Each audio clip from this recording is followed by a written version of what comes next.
All right, welcome to The Explainer. Today we're digging into a really intense personal story. It's all about friendship, family, and a single choice that completely changed 8 different lives for a whopping 15 years.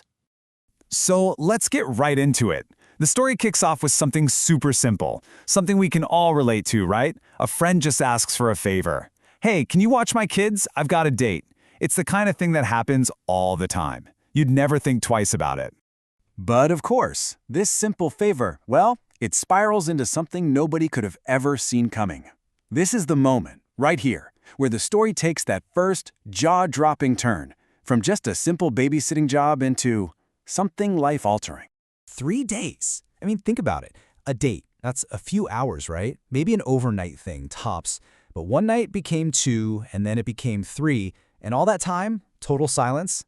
And yeah, during those 3 days, it was just complete radio silence.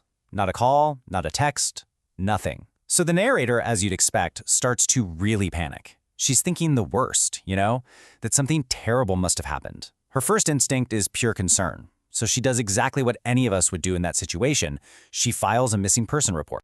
So the police go to her friend's apartment, but what they find? It isn't a crime scene. It's a very calculated, very planned departure. She left behind a letter, $10,000 in cash, and, most importantly, her 3 kids.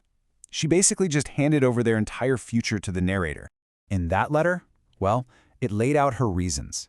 She said she was depressed, that she was just tired of being a single mom and wanted to go live her life.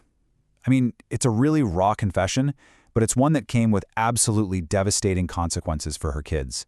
And this quote, it just perfectly captures the narrator's absolute shock. Like, why me? She already had 5 kids of her own, so taking on 3 more meant she was suddenly raising 8 children. The logic was just gone. It didn't add up. Make that make sense. You can just feel the disbelief. So, where does the story go from here? How does this completely unimaginable situation play out? Well, this wasn't some short-term crisis that got resolved in a few weeks. Nope, this became the new normal for the next 15 years. And just think about that time frame for a second. 15 years. That is a staggering amount of time. These 3 kids, they were raised. They went through elementary, middle, high school. They grew from children into young adults, all of it under the narrator's roof. And get this, the only contact from the biological mom during that entire decade and a half, it wasn't phone calls asking how the kids were doing, no apologies. It was postcards. Just postcards, apparently bragging about how great her new life was. What a crazy contrast to the life and the children she just left behind. Okay, so just when you think you've got the pattern down, right?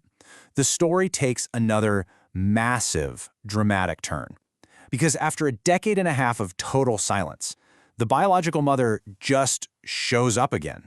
And she didn't just reappear out of nowhere. Oh no, she wanted to waltz right back into the role she walked away from all those years ago. After missing everything, all the hard stuff, the scraped knees, the late-night homework, the parent-teacher meetings, now she wants to come back and play mama to these young adults. But here's the thing. The kids aren't kids anymore. The oldest is already in his 2nd year of college. The twins, they're about to graduate high school. They have their own memories, their own perspectives on this whole thing. And their response? It's completely unified, and it is crystal clear. They want absolutely nothing to do with her. And this quote from the narrator, man, it just says it all about her loyalty. She was there for them from day one, and she is right there with them now, 100% behind their choice to keep that door shut. So her return just blows the core conflict of this whole story wide open. Suddenly, it's not just about what happened in the past. Now it's about the future. Is there any path forward? Can there be any kind of reconciliation or forgiveness? So what's her side of the story?